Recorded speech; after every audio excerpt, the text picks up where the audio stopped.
Isang magandang umaga guys. Hapon na pala. Yan ang yung lugar namin. Napakatahimik. Mula dun sa labas, yan ang Sierra, ang Madia Street. At saka ito yung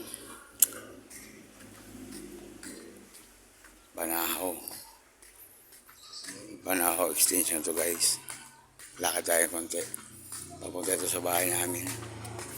Kung mamasdan mo ang tahimik, no? Tahimik na lugar.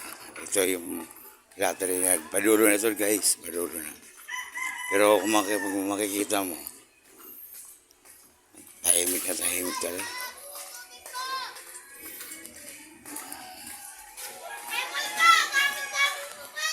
Alam mo lang muwang yung lugar namin ito, pero sa totoo lang ang lugar na ito mapanganib sa tahimik niya.